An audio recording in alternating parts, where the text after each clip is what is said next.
Hello and welcome take गुरु के एक brand new episode में आपका स्वागत है। आज का टेक गुरु बेहद खास रहने वाला है। वेल ऐसा तो मैं हर वीक कहता हूं, पर आज का एपिसोड सच में ऐसा है जिसे आप बार बार देखना चाहेंगे। आज हम किसी गैजेट का रिव्यू नहीं करने वाले, बल्कि आपके हमारे हम सब के गैजेट से जुड़े एक ऐसे टॉपिक पर चर्चा करने वाले हैं जो बेहद जरूरी है। आज हम बात करेंगे कि हम जिन स्मार्ट डिवाइसेस को इस्तेमाल करते हैं वो आखिर कितने सेफ एंड सिक्योर हैं।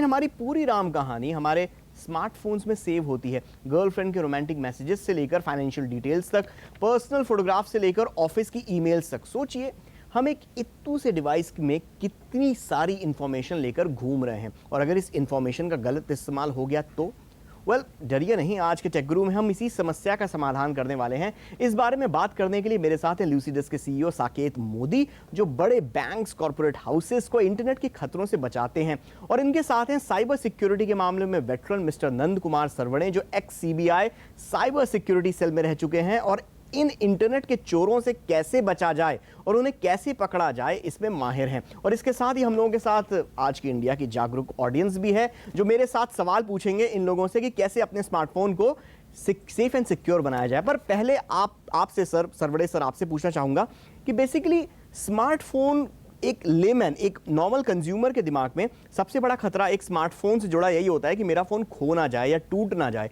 इससे बड़े भी खतरे हैं? इससे बड़े भी खतरे हैं, क्योंकि जो फ़ोन इस्तेमाल करने वाला व्यक्ति है उसकी पूरी जानकारी उसमें जा रही है। उसमें उसके मेमोरीज़ है, फ़ोटोग्राफ्स है, बैंक के अकाउंट के पासवर्ड्स है, सब कुछ है। तो फ़ोन गुम हो न हो, लेकिन उसके अंदर जो जानकारी वो जा सकती है, वो कॉम्प्रोमाइज़ हो सकती है। तो उसके बारे में उसको सतर्क रहना चाहिए। अच्छा, जैसे सर ने बताया कि फ़ोन हैक हो सकता है, तो बेसिकली ये बताइए कि एक नॉर्मल यूज़र उसे कैसे मालूम चले कि उसका फ़ोन हैक हो गया? मतलब फ़ोन क्या कुछ इंडिकेशंस दिखाता है कि मतलब नॉर्मल ऑपरेशन से कुछ अलग करे? कैसे मालूम चले? क्योंकि ये बहुत ही ज़्यादा रिस्की चीज़ है कि मेरी सारी इन्फॉर्मेशन खतरे में है, और वो फ़ोन की कीमत से भी ज़्यादा ज़रूरी वो इन्फॉर्मेशन है। तो कैसे मालूम कर सकता है कोई एक आम इंसान? बिल्कुल, आप सही बोल रहे हो। तो ये समझने के लिए थोड़ा सा समझते हैं कि जो फ़ोन हैकिंग होती है जनरली वो कैसे होती है। जनरली यूज़र्स फ़ोन को अपने लैपटॉप के साथ कंफ्यूज करते हैं, क्योंकि वो दोनों ही डिजिटल डिवाइसेस होती है जो आप अपने पर्सनल लाइफ में यूज़ करते हो कुछ भी इंटरनेट पे करने के लिए। लैपटॉप को हैक करने के लिए जनरली जो एक मैलवेयर होता है या एक हैकर होता है, वो एक मैलवेयर भेजता है जो आपके लैपटॉप को इन्फेक्ट कर देता है, और वो एक मैलवेयर दूसरे प्रोसेसेस को रीड करके आपकी की स्ट्रोक्स पढ़ सकता है, आपका कैमरा देख सकता है, और वो सारी चीज़ें कर सकता है। However on the other side, mobile phone जब बनाया गया था after the laptop, there was a technology called, there's something called containerization, जो मोबाइल में ऐड किया गया, जहाँ पे एक प्रोसेस दूसरे प्रोसेस के साथ बात ना कर पाए। बोलने का मतलब ये होता है कि अगर आप एक मैलवेयर डालते हैं किसी के मोबाइल फ़ोन पे, वो मैलवेयर दूसरे ऐप के साथ जनरल कंडीशंस में, यानी कि जब फ़ोन जेल ब्रेक या रूट नहीं किया हुआ है, तो वो एक दूसरे से बात नहीं कर पाता है। तो यानी कि फिर द नेक्स्ट क्वेश्चन इज़ कि मोबाइल फ़ोन हैकिंग हुई क्या? उसमें जनरली क्या होता है कि आज जैसे कुछ शेयर्ड रिसोर्सेज होते हैं, यानी कि जीपीएस। तो मेरे ऐप्स जो जीपीएस यूज़ करती है वो है Google maps, Uber, Ola cab and Meru cab. और भी बहुत सारे ऐप्स हैं। और भी बहुत सारे कर सकते हैं, ये सबसे पॉपुलर ऐप्स है जो। तो ये जब डाउनलोड हो रहे होते हैं तो आप देखते हैं आपके पास एक लिस्ट आती है परमिशंस की, और ये उनसे आपसे पूछा जाता है, और आपके पास ऑप्शन नहीं होता है कि आप उसे मॉडिफाई कर सको, बट ऐप आपको बता रहा होता है कि मैं ये सारी लिस्ट की परमिशन लूँगा और मैं अपने आप को फंक्शन करने के लिए इन सबको यूज़ करूँगा, एंड यू हैव टू से येस। एंड वेरी ऑब्वियसली कि अगर ऊबर आपका जीपीएस का लोकेशन नहीं लेता है, वो ऑपरेट नहीं कर पाएगा। बट मिसयूज़ कैसे होता है? Now let's come to the question of hack कैसे होता है। अगर एक ऐप, अगर ऊबर फॉर एग्जांपल या गूगल मैप्स, अगर आपका एसएमएस पढ़ रहा है, अगर वो आपकी पिक्चर्स देख रहा है आपके एसडी कार्ड में, जो कि उसे ज़रूरत नहीं है, बिल्कुल ज़रूरत नहीं है, तो that becomes a part where a legitimate developer of an app also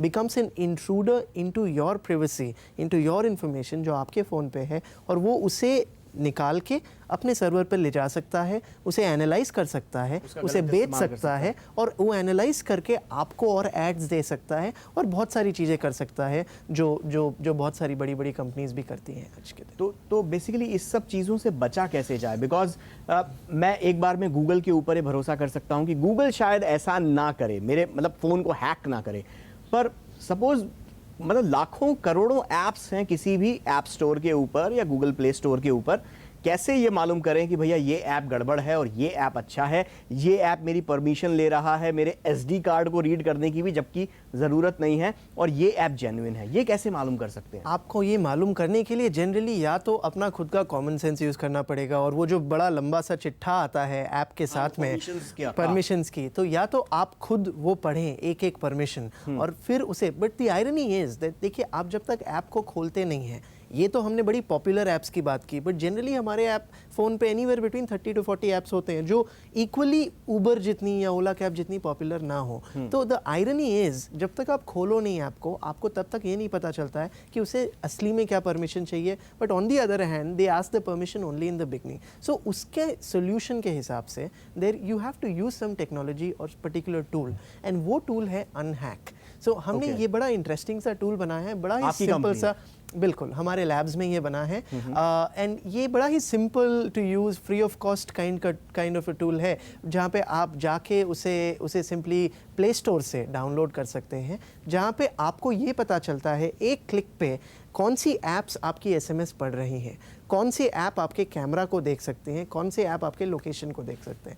so that's as simple as that, and उससे एटलीस्ट आपको ये पता चल जाता है कि कोई टॉर्च लाइट या कोई बड़ा ही छोटा सा ऐप जो शायद कैलकुलेटर ऐप, अगर वो आपके पिक्चर्स देख रहा है, you obviously immediately need to uninstall the app, and at least आपको ये पता चल जाता है कि कितने ऐप्स हैं जो आपके SMS पढ़ रहे हैं। तो अगर उसमें ऐसे कुछ ऐप्स है जिस पे आप ट्रस्ट नहीं करते हो, आप ज़रूर उसे अनइंस्टॉल कर सकते हो। यहाँ तक कि हमने ये भी किया है, हमने 3 बड़े सिंपल कैटेगरीज में ऐप्स को डिफाइन कर दिए हैं, safe, fishy and unsafe. So ये इसलिए किया है क्योंकि as an end user generally उनको ये नहीं पता होता है कि एक ऐप एक्चुअल में सेफ है या नहीं है, तो उनकी समस्या को आसान बना दिया है इजी वर्ड्स में। अच्छा सर, अनहैक के बारे में तो इन्होंने बता दिया कि ऐप है फ्री, जिसके कारण से आप कैटेगराइज कर सकते हो कि कौन सा ऐप सेफ है, कौन सा ऐप सेफ नहीं है, कौन सा क्या परमिशन ले रहा है। पर लीगली मैं समझना चाहता हूँ, इन केस मेरा फ़ोन चोरी हो गया, इन केस मेरा फ़ोन हैक हो गया, तो सबसे पहला काम मुझे क्या करना चाहिए? तो आपको पहले तो यह है कि हर फ़ोन यूज़र को उसके जो खतरे हैं उसके बारे में थोड़ी जानकारी रखनी चाहिए। तो आपको फिर पता चलेगा कि इसके फ़ोन गुम होने के नुकसान क्या हो सकते हैं या हैक होने के नुकसान क्या हो सकते हैं। तो कई बार ये देखा जाता है कि जो जानकारी है वो अगर किसी गलत हाथ में गिर जाए तो उसका मिसयूज़ हो सकता है। जैसे बैंक का पासवर्ड है, मैं अपने बैंक का पासवर्ड कहीं स्टोर किया हुआ है, मुझे बैंक जो वन टाइम पासवर्ड भेजती है वो भी उसी फ़ोन पे आ रहा है, ये दोनों अगर एक ही जगह हो तो हो सकता है बैंक ये मिसयूज़ होकर बैंक का फ्रॉड मेरे अकाउंट से पैसे निकल जाए। तो मेरा फ़ोन अगर गुम हो गया है, मुझे पता चला कि हैक हो गया है, तो मुझे तो पहले ये सोचना चाहिए कि इसके नुकसान क्या हो सकता है। सबसे बड़ा नुकसान तो फाइनेंशियली हो सकता है जनरली देखा जाए, तो मुझे जाके अपने अकाउंट के पासवर्ड चेंज करने हैं इमीडिएटली, या बैंक को इंटीमेट भी कर सकते हैं कि ट्रांजैक्शन बंद किया जाए कुछ टाइम के लिए। कुछ कार्ड्स डिटेल्स का कॉम्प्रोमाइज हो जाए तो नया कार्ड भी ले सकते हैं। तो यूज़र को ये सोचना ज़रूरी है कि इसमें क्या इन्फॉर्मेशन थी मेरी और उसके मिसयूज़ से क्या नुकसान हो सकता है। ऐसे मामलों में पुलिस कितनी मदद करती है एक आम कंज्यूमर की? क्या क्या लीगल वेज है इस चीज़ से? देखिए, कानूनन देखा जाए तो किसी और व्यक्ति के डिवाइस को हैक करना जुर्म है, और ये इंफॉर्मेशन टेक्नोलॉजी एक्ट जो है इंडिया का, उसमें भी लिखा गया है, और जो हमारे पुराने इंडियन पिनल कोड वगैरह जो कानून है उसमें भी लिखा गया है कि दूसरी की चीज़ उसके परमिशन के बगैर हथियार लेना गलत बात है। लेकिन आप देखेंगे इसमें प्रैक्टिकली अगर देखा जाए तो जो साइबर क्रिमिनल्स ऑपरेट करते हैं वो हमेशा दूसरे किसी और कंट्री से करते हैं, कि उनको पता होता है कि उसी कंट्री से करेंगे तो पकड़े जाएंगे, क्योंकि कई तरीकों से उनको ट्रैक किया जा सकता है। तो पुलिस के पास जाके पुलिस कंप्लेंट तो ले लेगी, लेकिन उसके बाद उसका कुछ ज़्यादा फ़ायदा होता नहीं, क्योंकि इंटरनेशनल कोऑपरेशन जो है लॉ इन्फोर्समेंट का, वो अब तक उस लेवल तक नहीं पहुंचा है कि जब रियल टाइम में उस देश की पुलिस वहाँ जाके उसको पकड़ ले। तो कई बार तो इन्फॉर्मेशन चली गई, उसका मिसयूज़ भी हो गया, उसके बाद फिर का कुछ करने के लिए रहता नहीं है, तो ये दिक्कत उसमें आ जाती है। मतलब ओवरऑल मैं ये समझूं कि सबसे पहले तो भैया जो उसमें डिटेल्स हैं वो आप अगर कार्ड की डिटेल्स दी हैं तो उस कार्ड को डीएक्टिवेट करा दीजिए, पुलिस में कंप्लेंट करा दीजिए। इसके अलावा क्या कोई ऐसा किल स्विच नाम का आजकल मोबाइल फ़ोन्स में आ रहा है कि मैंने सारा डेटा वाइप कर दिया अगर मेरा फ़ोन चोरी हो गया? साकेत, मैं आपसे जानना चाहूँगा, या कोई ऐसा ऐप है, कोई ऐसी सर्विस है जिससे सारा डेटा हम किल कर दें? सो ऐसी सर्विस होती है, उसे जनरली कहते हैं रिमोट वाइप, और यहाँ तक कि एप्पल खुद वो प्रोवाइड करता है, जहाँ पे आप अपने iCloud से जाके अगर आपका फ़ोन गुम हो जाए या चोरी हो जाए, आप अपने iCloud आईडी पे लॉगिन कर सकते हैं। फाइंड माई आईफोन बोल के एक फ़ीचर होता है जिसको आप इनेबल कर सकते हैं, और वहाँ पे आपके पास ये भी ऑप्शन होता है कि आप उसे रिमोट लॉक कर दें। तो आपके बहुत सारी ऐसी डिवाइसेस होती हैं जो अगर किसी चोर के पास आ भी जाए तो वो मेन एप्पल के साइड से लॉक हो जाती है, और जब तक आप उसके पासवर्ड डालोगे नहीं उसमें वो ऑन नहीं होगी। And on the other side ये एक अच्छी चीज़ जो एप्पल करती है, उसमें आप अगर ब्रूट फोर्सिंग करोगे, ब्रूट फोर्सिंग यानी कि आप गेस करने की कोशिश कर रहे हो कि पासवर्ड बार बार, क्योंकि आपका password has to be a combination of a letter and a character. So if the person starts brute forcing also after like 10 attempts, आप अगले 2 या 3 घंटे तक उसे री अटेम्प्ट नहीं कर सकते हो। तो ब्रूट फोर्सिंग की स्पीड बड़ी स्लो हो जाती है, जिसके कारण it becomes very difficult for a person to guess your password. So ये फीचर्स ऑलरेडी अवेलेबल है, एंड सरप्राइजिंगली जो एप्पल बताता है, एंड्रॉयड बताता है, ऐसे ज़्यादा लोग नहीं हैं जो इसे इनेबल करके रखे हैं अपने फ़ोन पे। So these are things which are very very hygienic to what you have to have on your phone, and अगर आप वो नहीं करते हो, but just for the sake of being cool, आप एक बहुत ही अच्छा स्मार्टफोन लेके आ जाते हो और उसमें अच्छे चैट्स करते हो और अच्छी पिक्चर्स क्लिक करते हो और एक्सपेक्ट करते हो कि वो स्मार्टफोन मैन्युफैक्चरर या वो पर्टिकुलर इंटरनेट सर्विस प्रोवाइडर आपको सिक्योर्ड बनाएगा, ये एक बहुत बड़ा मिसकंसेप्शन है।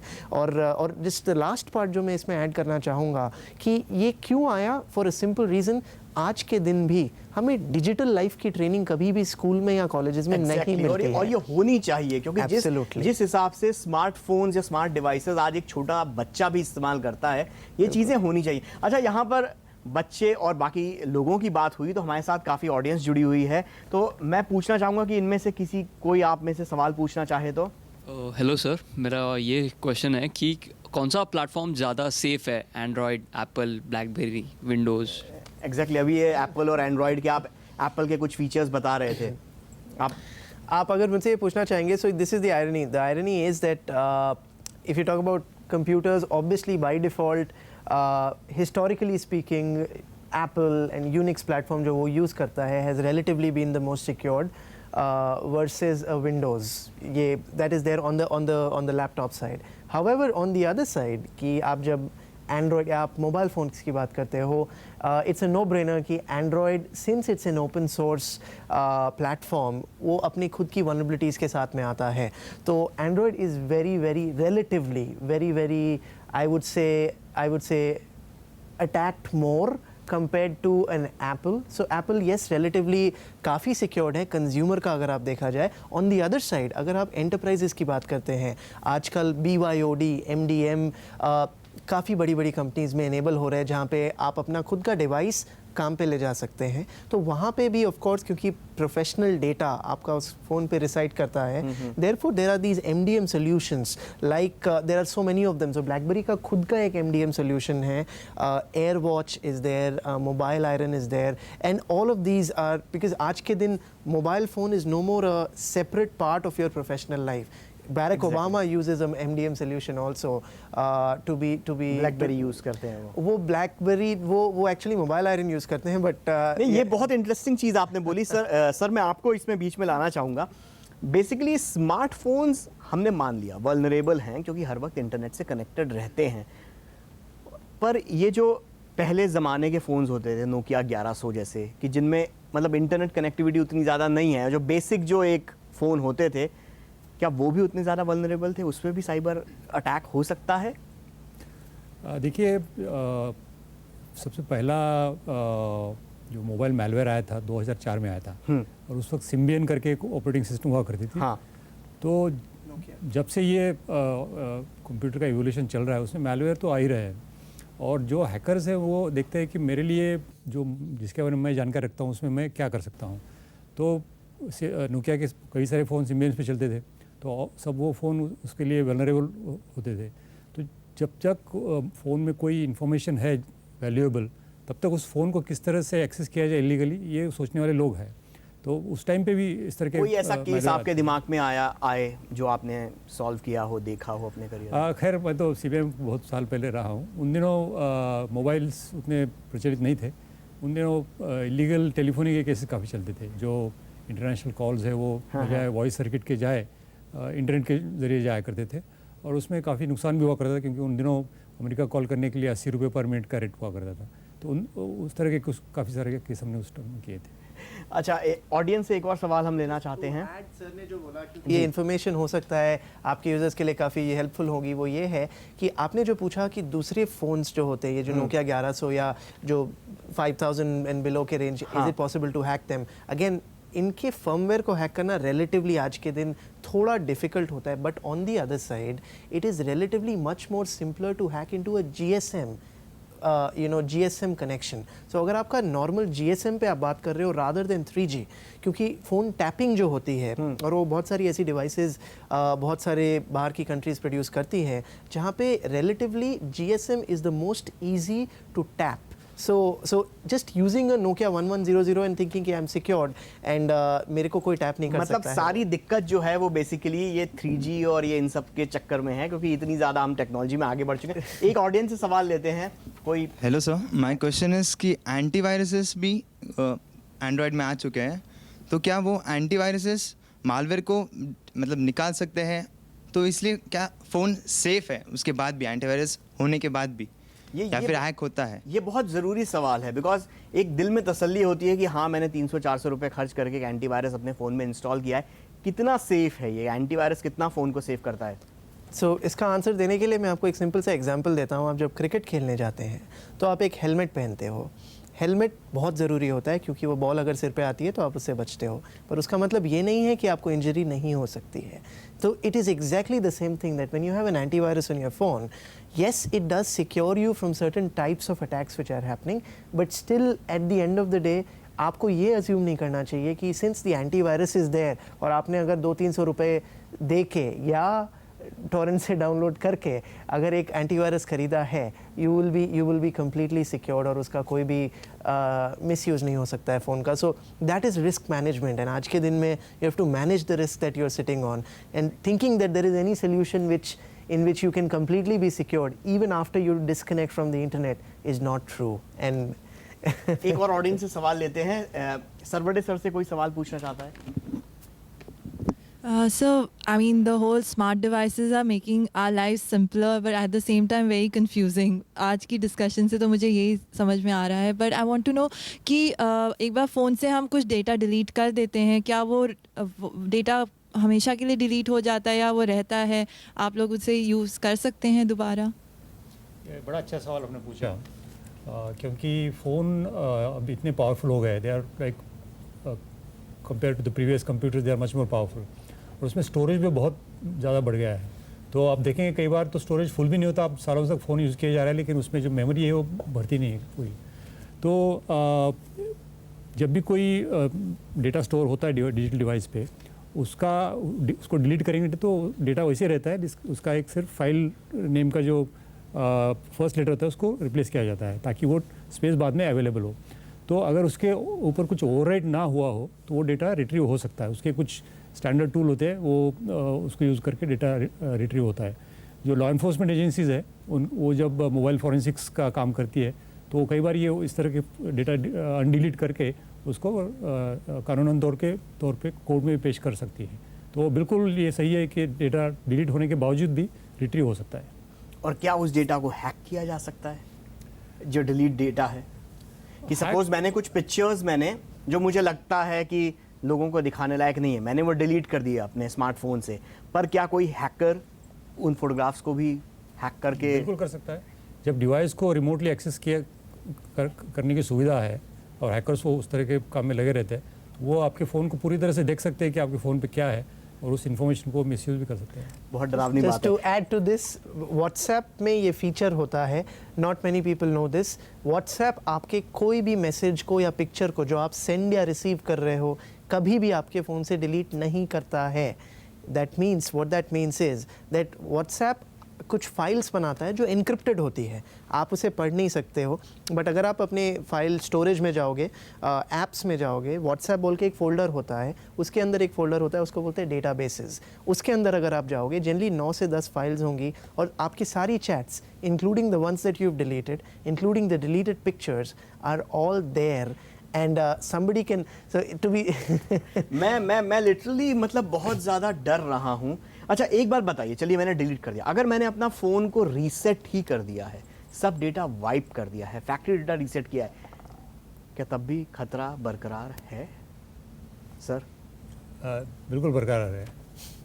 आप वाइप करेंगे, उसका डिजिटल डिवाइस तो वही है, आप उसकी आइडेंटिटी चेंज हो गई लेकिन डेटा बिल्कुल डिलीट हो सकता है। And just 2 parts to it. आपने कभी अगर नोटिस किया हो, जब आप वाइप करते हो या आप कभी फॉर्मेट करते हो, जब पेन ड्राइव लगाते हो, आपके पास 2 ऑप्शन आती है, क्विक फॉर्मेट एंड फॉर्मेट। आपने कभी सोचा ये क्यों होता है? वो इसलिए होता है क्योंकि देखिए दोनों में डेटा डिलीट हो जाता है, बट क्विक फॉर्मेट खाली 10 सेकेंड्स लेता है, वाइल फॉर्मेट करीब 2 से 3 मिनट लेता है। दोनों में ही डिलीट हो रहे डेटा। बेसिक डिफरेंस क्या होता है दोनों में? वो ये होता है कि क्विक फॉर्मेट, जैसा सर ने बताया, वो जो फाइल्स हैं उनकी खाली एक बिट को चेंज कर देता है, तो आप रीड नहीं कर पाते हो उसे, तो आपको लगता है अरे कुछ नहीं है उसके अंदर।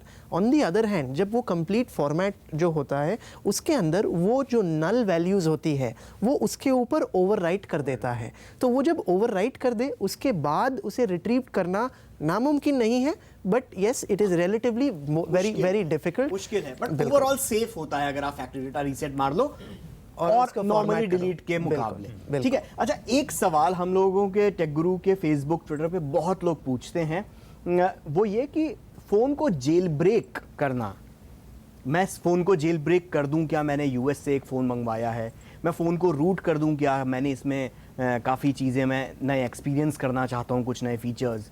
पर्सनली स्पीकिंग मुझे थोड़ा सा ये रिस्की लगता है, पर क्या ये सच में रिस्की है? कितना सेफ है फ़ोन को जेल ब्रेक या रूटिंग करना? पहले सर आप बताइए। फ़ोन को रूटिंग करना, जेल ब्रेक करना बड़ा रिस्की है, क्योंकि जो फ़ोन की नॉर्मल सिक्योरिटी है वो इस एजम्पशन के ऊपर है कि फ़ोन जिस तरह से फैक्ट्री से आया उस तरह से चल रहा है। और कोई अगर कैरियर से जो फ़ोन जुड़ा है उसको ब्रेक करने के लिए करे, या कोई additional application, free application install करने के लिए करे, तो वो उसके डिवाइस के सिक्योरिटी के साथ खिलवाड़ कर रहा है। तो उसमें क्या और हैक हो सकते हैं, वो उसकी कोई गारंटी नहीं है। साकेत आप? बिल्कुल, आई मीन जैसे सर ने बोला एकदम परफेक्ट तरीके से कि you are not intended to do a jailbreak और a rooting of a phone, because the device manufacturer doesn't expect you to do that. So jailbreak करना बुरा नहीं है अगर आप एक गीक के पॉइंट ऑफ व्यू से देखेंगे, क्योंकि that gives you more access to the command line of the. So आपका iPad एक कंप्यूटर बन जाता है जहाँ पे आप जो चाहे कर सकते हो। So as a scientist point of view, as a geek, as a nerd, बिल्कुल दिक्कत नहीं वो उल्टी अच्छी चीज़ है। क्यों? क्योंकि आप ये देख पाते हो कि आपके फ़ोन पे एक्चुअल रिसोर्सेज कितने हैं और उसके अंदर क्या चल रहा है। बट अगर मुझे पूछा जाए कि मेरे पर्सनल फ़ोटोज़ जिस फ़ोन पे है, मेरी SMSs और व्हाट्सएप कॉन्वर्सेशन जिस फ़ोन पे है, वो मैं क्या जेल ब्रेक करना चाहूँगा? ऐसा कभी नहीं। इनफैक्ट मैं इसलिए 2 फ़ोन खुद पर्सनली कैरी करता हूँ। एक जो खाली एक्सपेरिमेंट्स के लिए होते हैं, जो जेल ब्रेक किया हुआ है और जिसके अंदर मैं जो भी चीज़ें करता हूँ, और दूसरा फ़ोन होता है जो मेरे standard day to day communications के लिए यूज़ करता हूँ, जो away from all the experiment. इसमें और एक बात मैं कहना चाहूँगा कि एप्पल पे जैसे उनका अपना स्टोर है और एक ही स्टोर है, एंड्रॉयड के ऊपर कई सारे स्टोर्स हैं और प्ले स्टोर तो सबसे बड़ा पॉपुलर है, लेकिन बाकी स्टोर से भी आप डाउनलोड कर सकते हैं। उन स्टोर्स में क्या भरा हुआ है उसकी कोई गारंटी लेता नहीं है। गूगल प्ले स्टोर जो है, गूगल उसमें देख रहा है कि किस तरह के एप्लीकेशन आ रहे हैं, तो जो नॉर्मल यूज़र है उसको चाहिए कि वो जो ट्रस्टेड प्ले स्टोर्स है उन्हीं को सिर्फ इस्तेमाल करें। सो ओवरऑल ये बात है कि बॉयज़ एंड गर्ल्स, आप 2 फ़ोन खरीदिए, एक के साथ आप छेड़छाड़ कीजिए, बहुत ज़्यादा जेल ब्रेकिंग करना है या उसके साथ उसको रूट करना है, पर अपने पर्सनल फ़ोन के साथ ना बिल्कुल नहीं। एक और चीज़, आजकल टेक्नोलॉजी बहुत ज़्यादा आगे बढ़ गई है, डेटा शेयरिंग के बहुत ज़्यादा ऑप्शंस आ गए हैं। जैसे आपका NFC हो गया, नियर फील्ड कम्युनिकेशन, या फिर ब्लूटूथ हो गया या वाईफाई हो गया, ये कितना ज़्यादा सेफ है? और नॉर्मल सिचुएशन में मैं कहूँगा कि ये इसमें कोई घबराने की बात नहीं है, क्योंकि जिस डिवाइस से आप कनेक्ट कर रहे हैं उसमें जो सिक्योरिटी प्रोटोकॉल है एक्सचेंज करने का, वो ट्रस्टवर्दी होता है और वो नोन सिचुएशन है। जैसे आप किसी कहीं दुकान में गए और NFC से आप बिल पे कर रहे हैं तो वो नॉर्मली सेफ होना चाहिए। अगर उसमें कुछ हैकिंग हुआ उस कंप्यूटर में तब कुछ डेटा रिस्क हो सकता है, लेकिन उस तरह के किस्से इससे पहले हो चुके हैं और उसमें जो एंड यूज़र है उसको जो बैंक्स वगैरह जो है वो प्रोटेक्ट करती है, उसको नुकसान नहीं होने देती है। ठीक है साकेत, इस चीज़ को मैं और आगे बढ़ाना चाहूँगा। सर ने कहा सिक्योर है, लेकिन फिर भी सपोज मतलब जिसे कहा जाए 99% में 0.1% अगर अनसिक्योर है, तो फिर भी बचने के लिए एक लेमैन यूज़र किस तरीके से क्या चीज़ें ध्यान में रखे किसी भी अनआइडेंटिफाइड वाईफाई नेटवर्क पे जाने से पहले, या ब्लूटूथ इस्तेमाल करने से पहले, या NFC जो नॉर्मल काफ़ी इस्तेमाल होता है उसमें क्या क्या चीज़ें ध्यान में रखनी चाहिए?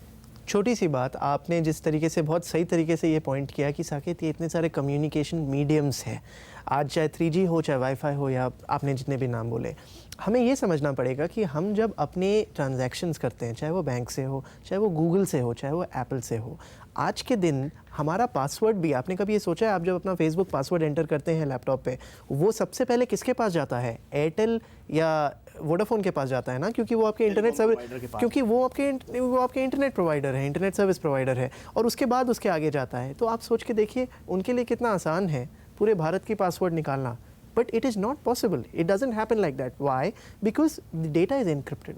So आपके डिवाइस से जब डेटा निकलता है, पब्लिक की बोल के एक चीज़ होती है। पब्लिक की यानी कि सपोज मैं आपसे अगर मुझे बात करनी है और मैं चाहता हूँ ये नहीं समझे, तो मैं आपसे बंगाली में बात करूँगा सपोज, तो अगर इनको बंगाली नहीं आती है ये नहीं समझ पाएंगे, पर आपको अगर आती है तो आप उसे डिक्रिप्ट कर पाओगे और आप समझ पाओगे मैसेज क्या है। This is called encryption between 2 points. और थर्ड पार्टी, चाहे एयरटेल हो चाहे वोडाफोन हो या कोई भी हो बीच में, इनको वो बंगाली वाले लेटर्स अगर दिखेंगे भी वो उसे लिटरल मीनिंग में नहीं कर पाएंगे। एग्जैक्टली उसी तरह कोई भी आप वेबसाइट पे जाते हो, आपको हमेशा ऊपर देखना चाहिए HTTPS, वहाँ पे अवेलेबल है, मतलब सिक्योर। ये भी एक मिसकंसेप्शन है। अच्छा। S मतलब relatively secured, doesn't mean completely secured. Again वो हेलमेट वाली बात हो जाती है। S के बिना तो कभी पासवर्ड देने की जरूरत भी नहीं, बिल्कुल कभी नहीं करना चाहिए, बट S हो उसका मतलब ये नहीं है कि वो अटैक नहीं हो सकता है। There are attacks like SSL stripping attacks, जो एक वाईफाई नेटवर्क के अंदर एक अटैकर कर सकता है, जिसको यूज़ करके, and believe me this might sound scary, but you are going to a legitimate gmail.com, it will be https gmail.com, but you are coming to my, absolutely, और वो पासवर्ड उस पर आएगा। सो इसका सोल्यूशन क्या है, आप मुझसे ये पूछ सकते हो। जो सबसे आसान सोल्यूशन है and which I thoroughly recommend for everybody is to use something called a 2-factor authentication. 2-factor authentication ये होता है जो अपने ईमेल, जो आज के दिन सारी नेट बैंकिंग्स प्रोवाइड करती है आपको, एक OTP पिन आपके पास आती है, बिल्कुल वो आपके फ़ोन पे आती है, और वो फ़ोन जब आप देखते हो तो you know, and when you enter that code only then somebody can access that। इसका भी एक काउंटर ये है कि अगर आपके पास ऐसे ऐप्स हैं आपके फ़ोन पे जो आपकी SMS पढ़ सकते हैं, वो भी वो एक्सेस कर सकते हैं देख के। So what is the other solution to that? There are some virtual apps, जैसे गूगल का है, इट्स कॉल्ड गूगल ऑथेंटिकेट। ये एक ऐप है गूगल का। So it's made by Google on the Play Store, where you don't have to be dependent on the SMS। It is an app by itself. जब आप जाके अपना user name और password Gmail पे provide करोगे, it will ask you for the second password, जो कि आप उस ऐप से जनरेट करोगे, और वो जो पासवर्ड आएगा उस ऐप में हर 1 मिनट में वो पासवर्ड चेंज होते रहता है। मतलब गूगल ऑथेंटिकेट आपके फोन में होना चाहिए। एब्सोल्युटली, अगर आप गूगल यूजर हो, जीमेल यूजर हो, it's a must that you should have. ठीक है, एक क्वेश्चन ऑडियंस से लेते हैं। So sometimes when we use the browser, some APKs get installed on their own. So can those APKs also harm our phone? Brilliant question, and would you want me to show you a demonstration on that? कि मैं अगर आपको कुछ, क्योंकि हमने अभी तक बात की है, we like demonstrating rather than presenting। Hacking कैसे, मतलब इसे कहा जाए क्या क्या आप देखना खतरा है चाहोगे? बड़ा? क्या वो खतरा देखना चाहोगे आप लाइव अभी? बिल्कुल देखना चाहेंगे, लेकिन हम उसे प्रमोट बिल्कुल नहीं करेंगे। बिल्कुल, वेरी बैड थिंग, कभी नहीं करना चाहिए, बट खतरा कितना बड़ा है यह जानना बेहद जरूरी है। बिल्कुल। सो वो कैसे होता है, ये आपके यूजर्स को पता होना चाहिए, जिससे कि वो अपने आप को डिफेंड कर पाए। इट्स लाइक अल्कोहल, आपको जब पता होता है कि वो साइड इफेक्ट्स क्या है अल्कोहल के, आप खुद उसके अंदर नहीं जाते हो। तो इट्स जी बिल्कुल। So would you want to see some, should I say take somebody's phone and demonstrate? Volunteer करना चाहेगा? बस आप ही फोन में कुछ आपत्तिजनक तो नहीं है ना? नहीं, we'll see that। So ये आपका फ़ोन एंड्रॉयड फ़ोन है। स्मार्टफोन है and I can see it's a costly phone one of the let me see ये आप क्या कर रहे हैं उस फ़ोन के साथ? सो बेसिकली मैंने इनका फ़ोन अपने हाथों में लिया है और और आप उसकी सेटिंग्स में कुछ छेड़छाड़ कर रहे हैं? सेटिंग्स में भी छेड़छाड़ कर रहे हैं और ये हम ऑन एयर नहीं दिखाने वाले हैं, क्योंकि अगर ये चीज़ें मालूम चल गई तो बुरा हो सकता है। कुछ कुछ कर रहे हैं कुछ। Okay, that's it, done, thank you. So क्या हुआ ये? आप प्लीज़ अपने फ़ोन को देखिए, उसके अंदर do you see any new apps, any new activities, any new services on your phone? Your phone will be perfectly normal the way it was, जैसे आपने मुझे दिया था। It's there absolutely the same way जैसे आपने मुझे दिया था, मैंने उनको वापस दे दिया। सो एक मिनट मुझे दिखाइए, बिल्कुल वैसा ही है।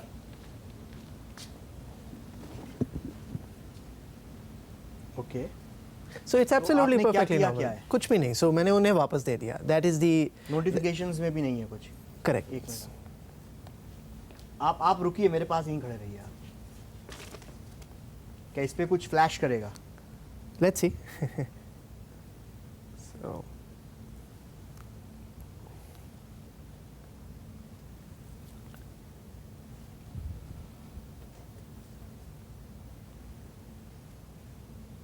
लेकिन ये एंड्रॉयड फ़ोन है, आप आईपैड के ऊपर कुछ कर रहे हैं। So that is the beauty, मतलब it doesn't matter whether I have an iPad or not, the data is on my लेकिन cloud. आप कर क्या रहे हैं बेसिकली? मैं अभी वो आपको दिखा देता हूँ, rather than बातें करना, hacker doesn't like talking, right? Let's show. You are admitting you are a hacker. See, that is the part. I mean, we actually say that we are by pride geeks and nerds and hackers. So the definition of hacker in Oxford Dictionary, it's actually somebody who can tweak technology. But sadly, लोग उसको समझ नहीं पाते हैं और उसे बड़े negative तरीके से लेते हैं। और ये यहाँ पे इंटरनेट बड़ा स्लो है आपका।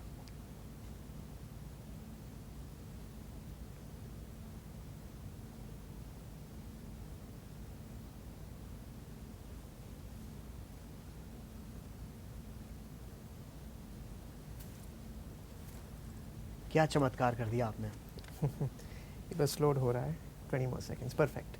सो आप जिस तरीके से ये देख सकते हैं, ये एक पैनल है जो कह रहा है select device to get started, और यहाँ पे डिवाइस एक्टिवेटेड 1 दिखा रहा है। और ये डिवाइस इनका है? ये आपका डिवाइस है क्या? इज दिस, ये आपका IMEI नंबर है? आप जानते नहीं होंगे, राइट? डोंट वरी, हम आपको और डेटा दिखाएंगे जिससे आपको कंफर्मेशन मिल जाएगी। ठीक है, ठीक कि है। ये तो मैं इसको सेलेक्ट करने वाला हूँ। Click to select the device. That's it. So it asks me select what you would like to view. So this entire thing has a lot of options.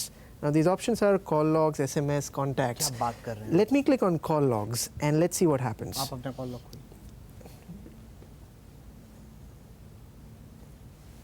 It says loading and here it is. So you can see the entire list of every एक single minute, call. चलिए, मुझे वहाँ बहुत छोटा font है। सबसे पहला call किसको लगा है? You want me to speak out the number? नहीं, 210 सेकंड की नहीं। कॉल है। Oh my God. और ये आउटगोइंग है एंड इट्स नंबर मत बताइए, नंबर पहला मत बताइए। 91660 है एंड ठीक है। दूसरा बस you won't be बस entitled- बस बस तो मतलब No, we नहीं, just started. नहीं, नहीं, नहीं, नहीं, We've आप- just आप ले started. जाइए, आप- Let's go to the second option, SMS. I hope you're okay with me showing the SMSs. If I click on SMS, it says loading. और SMS भी दिखा रहा है। नहीं, मैं समझ गया। मैं मुझे आपकी बात पर भरोसा है। आप मुझे प्लीज पढ़ के मुझे बताइए। सर अब आपसे मैं पूछना चाहता हूँ, इतना बड़ा खतरा है, पहले साकेत आपसे कि ये क्या है, ये क्या बला है, क्या ये आप प्लीज बैठ जाइए। आप ये बताइए, ये आपने जो किया, क्या ये गूगल प्ले स्टोर पर अवेलेबल है ऐसा है? So ये ऐप जो हमने बनाया है, ये बिल्कुल भी गूगल प्ले स्टोर पे अवेलेबल नहीं है। ये कहीं से डाउनलोड किया जा सकता है? नहीं ना? See, the point is this, अगर मैं बना सकता हूँ ये और हमारे लैब में नहीं, बना पहले सकते आप हैं- मेरे सवाल का जवाब दीजिए, क्योंकि मैं सच में टेंशन हूँ और जिन लोगों ने ये सब चीजें देखी हैं, आप टेंशन में हैं कि नहीं है? नहीं तो ये चीज़- इसके ये लोकेशन इस आ तरीके गया, की ये चीज़ इसके क्या- लोकेशन आ गया। आप कहाँ हो इसके एग्जैक्ट नहीं वो मैं समझ गया हूँ साकेत, पर ये चीज क्या डाउनलोड तो नहीं की जा सकती? आई गेस मेरा ऐप आप डाउनलोड नहीं कर सकते हो, बिल्कुल। ये जो बना है कहीं app- पर भी नहीं है। नहीं, ये खाली हमारे लैब के लोगों के लिए, इंटर्नल लोगों के लिए। हाउएवर एक चीज़ जो ध्यान रखनी चाहिए वो ये है, अगर ये हम बना सकते हैं, and believe me it is not something which is a cutting edge patented technology जो हम यहाँ पे यूज़ कर ये रहे कोई हैं। भी कर सकता ये है। कोई भी डेवलपर, एंड्रॉयड एप्लीकेशन डेवलपर लेके, मैंने कुछ नहीं किया स्पेशल, मैंने उनके फ़ोन पे एक छोटा सा 240 KB का एप्लीकेशन मेरे सर्वर से उस पर इंस्टॉल किया, जो भी कुछ सेकंड लगे थे। और ये कोई भी ऐप इंस्टॉल करने जैसा ही है। Absolutely, but on the other side ये ऐप जो था, इसका कोई आइकन नहीं था, और इसकी जो सर्विस है, जो इस तरीके से हमने उसे तो नाम दे इससे रखा बचने है, के लिए मैं क्या करूं? Unhack is the solution. Okay, Unhack So, ये फ्री Unhack एक ऐप बोल है, के फ्री ऐप है। एब्सोल्युटली, ये भी हमने बनाया है। So it's the medicine of this problem that we had. Okay and okay, so sir ये बताइए, ये बहुत स्केरी चीज़ है इस तरीके की चीज़, तो क्या हम स्मार्टफोन्स यूज़ करना बंद कर दें, हिमालय पर चले जाएं, वहाँ गुफा में रहकर कोई फ़ोन इस्तेमाल नहीं करें, लाइफ मेरी सेफ एंड सिक्योर रहेगी? क्या इसका इलाज है? देखिए, सिक्योरिटी में एक कहावत है, security is a trade off. सबसे सिक्योर कंप्यूटर कौन सा है? जो एक तहखाने में बंद है, बाहर गार्ड खड़ा है और कंप्यूटर को इंटरनेट से बिल्कुल कट कर दिया गया है, बिल्कुल सेफ है। लेकिन उस कंप्यूटर का यूज़ क्या है? आम जनता के लिए स्मार्टफोन उनके मतलब जो ऑल्टर ईगो कहते हैं, सबसे डियरेस्ट फ्रेंड कहते हैं, वो सब कुछ वही बन गया है, और उसके बहुत फ़ायदे हैं। आई मीन आप देखिए, बच्चे जा रहे हैं कहीं, माँ बाप कहते हैं वहाँ जाके फ़ोन करो, उनको कितनी तसल्ली होती है। Technology is like a horse, you have to ride it लेकिन केयरफुली खतरे भी है। And know the risks and master them. तो उसमें पहले अवेयरनेस होनी चाहिए, फिर जो टूल्स आपको हेल्प करते हैं वो उनकी जानकारी होनी चाहिए, उनको यूज़ करना चाहिए। और दूसरी तरफ आप देखेंगे, जो इसमें इंस्टीट्यूशंस है, मतलब बैंक्स है या रेगुलेटर्स है या टेलीकॉम कंपनियां है, वो अपनी तरफ से सिक्योरिटी बढ़ाने की कोशिश में रहती है। उसमें फिर ये 2 फैक्टर ऑथेंटिकेशन, जैसे इन्होंने कहा, गूगल ने जब ये सर्विस ऑफर शुरू कर दी, जैसे गूगल ऑथेंटिकेट है या 2 फैक्टर है आपके मोबाइल पे, बिल्कुल आप किसी भी देश में हो, आपको SMS आ जाएगा जब आप कहीं अननोन डिवाइस से लॉक करना चाहते हैं। आपको वन टाइम पासवर्ड छाप के आप अपने वॉलेट में रख सकते हैं कि आपको कोई आपका फ़ोन नहीं है, कहीं आप कहीं और चले गए तो वो कागज़ निकल के आप वन टाइम पासवर्ड वहाँ से यूज़ कर सकते हैं। तो ये सिक्योरिटी के काफ़ी तरीके हैं जो इस्तेमाल करके आदमी अपने आप को बचा सकता है, लेकिन उसके बारे में जानकारी रखना ज़रूरी है। ठीक है, एंडिंग कमेंट्स आपके साथ, क्या चीज़ें हमें ध्यान में रखनी चाहिए? जैसे सर ने कुछ चीज़ें गिना दी, आप इसमें और क्या ऐड करना चाहेंगे? वो 3 चीज़ें या 2 चीज़ें जिसकी मदद से मैं इन सब चीज़ों से, इन सब झमेलों से बच सकता हूँ, मतलब। सो मैं 2 चीज़ें अगर आप मुझसे पूछना चाहोगे, आप जब मोबाइल फ़ोन यूज़ कर रहे हो तो ऑब्वियसली एक तो ये है कि टेक्नोलॉजिकल, पहले बता रहा हूँ दोनों चीज़ें, कि पहला तो अनहैक या उस टाइप के जो दूसरे ऐप्स भी हो, जो परमिशंस क्या ये जो रीड कर रहा है, क्या रीड कर रहे हैं, वो आप बहुत अच्छे से ऑब्जर्व कर सकते हैं, और उसे डिलीट या उसे डेटा लिमिट सेट कर सकते हैं उसकी, कि ये इसके ऊपर अगर जाता है तो आपके पास अलर्ट आ जाए। तो ये पहली चीज़ है। दूसरी चीज़, ऑफ कोर्स आपके डिवाइस जो होती है उसकी अपडेटिंग फैक्टर बहुत बड़ा होता है, जो बहुत सारे लोग भूल जाते हैं। उन्हें लगता है कि जो आप ऑपरेटिंग सिस्टम लेके आए हो और वो ऑपरेटिंग सिस्टम ही पूरी ज़िंदगी चल जाता है और उसे आप अपडेट नहीं करते हो, जो कि बहुत बुरी चीज़ है। फ़ोन अपडेट होना चाहिए। Phone update, I am not just talking about the software updates, but आपका ऑपरेटिंग सिस्टम, क्योंकि Apple, for example, came out with a advisory 6 months back, and आप ये जान के आपको खुशी होगी कि वो 6 महीने पहले उन्होंने iOS 6 का भी अपडेट निकाला था। क्यों? क्योंकि ऐसे कुछ आईफोन्स होते हैं जैसे iPhone 3GS, जिसके अंदर 6 के ऊपर आप अपग्रेड नहीं कर सकते ऑपरेटिंग सिस्टम, और वो जो फ्लॉ था सिक्योरिटी का, उनके सर्टिफिकेट में प्रॉब्लम थी, यानी कि पिछले जितने भी साल थे उसमें जितने भी आप कॉन्वर्सेशंस कर रहे थे एप्पल फ़ोन से, वो सब कोई बीच में देख सकता था। तो उसे अपडेट करना बहुत ज़रूरत है। बट इन सब चीज़ों के ऊपर अगर आप मुझसे पूछोगे कि साकेत वो एक चीज़ क्या है, वो मैं बताऊं वो चीज़ चेक करना चाहूँगा, वो है अपने मन की आवाज़ सुनना, सिक्स सेंस आपका जो रहता है वो करना। अगर लग रहा है, मैं तो इसको ही सबसे नंबर 1 पॉइंट मानता हूं, अगर मुझे लग रहा है कि ये ऐप, ये सॉफ्टवेयर कुछ गड़बड़ है, यहां पर अंदर से अच्छी फीलिंग नहीं आ रही है, प्लीज़ उसे इंस्टॉल ना करें, प्लीज़ उसे डिलीट कर दें। And you're absolutely right, Abhishek, and I completely am with you. To take it to the next level, जो मैं इसको जनरली इसलिए बताता हूँ, apart from any technical control, the most important thing जिस तरीके से आपने बताया is the common sense that you will have, and the best thing to do on the mobile phone is assume that it is already hacked. Assume that somebody is already seeing your pictures, assume that somebody is reading your WhatsApp, assume that somebody is reading your text messages. जब आप वो सोचते हो ना, तो आप कुछ गड़बड़ करोगे नहीं उस फ़ोन पे जिसके लिए आप कल को जाके एम्बैरस हो. So the moment you feel that and the moment that becomes your thought process, you don't need any technical controls, and which is also happening thanks to Edward Snowden and Julian Assange. We have been reinforced how massive surveillance and monitoring both from the state side and the private side is happening. So assume that everything is hacked and it's okay. इसमें डरने की कोई बात नहीं है. उसे use करो आप नॉर्मल कम्युनिकेशन के लिए यूज़ करो एंड उसे एम्ब्रेस करो जिसको कहते हैं. मतलब हाँ, एक बात मैं बताना भूल गया. एक बड़ा इंपॉर्टेंट एस्पेक्ट है कि आपको अपना डेटा बैकअप करना चाहिए. जैसे आप मोबाइल में सब कुछ भरे हुए हैं और उसको बैकअप नहीं किया या डेटा आपको क्लाउड में नहीं जा रहा है, आपके पासवर्ड्स है, मोबाइल आपके पिक्चर्स हैं, तो आजकल एक नया मालवेयर आता है जो आपके फ़ोन को या आपकी डिवाइस को पूरा इनक्रिप्ट कर देता है. आपका डेटा आपसे ही छुपा जाएगा, आप उसको रिट्रीव नहीं कर सकते, एक्सेस नहीं कर सकते, और फिर आपको बोलता है आप $40 भेजो, $50 भेजो, तो आपको आपकी की आ जाएगी जब आप अपना खुद का डेटा रिट्रीव कर सकते हैं. रैंसमवेयर बोलते हैं. रैंसमवेयर इसको कहते हैं. तो इसका एंटीडोट यही है कि आप अपना डेटा रेगुलर बैकअप करते रहो. आपका गलती से अगर हो गया तो उसको रीसेट करो, डेटा बैकअप से रिस्टोर करो, चलते रहो. But the person still has your data. ठीक है. तो ओवरऑल बेसिकली हमें बॉटम लाइन मिल गई है आज के एपिसोड की कि अगर गड़बड़ करोगे नहीं तो गड़बड़ आपके साथ होने के चांसेस भी बहुत कम होंगे. तो इसलिए ये मान के चलें कि आपका फ़ोन ऑलरेडी हैक है और अपने कॉमन सेंस का इस्तेमाल करें. कुछ छोटी छोटी बेसिक चीज़ें जो हमने आज के पूरे एपिसोड में आपको बताई, ये ध्यान में रखें, आपके साथ हादसे होने के चांसेस बहुत कम होंगे. ऑन दिस नोट मैं टेक गुरु पर आप दोनों के शामिल होने का बहुत बहुत धन्यवाद देता हूं और आप लोगों को भी बहुत धन्यवाद कहना चाहूँगा कि आप लोग हमारे शो का हिस्सा बने.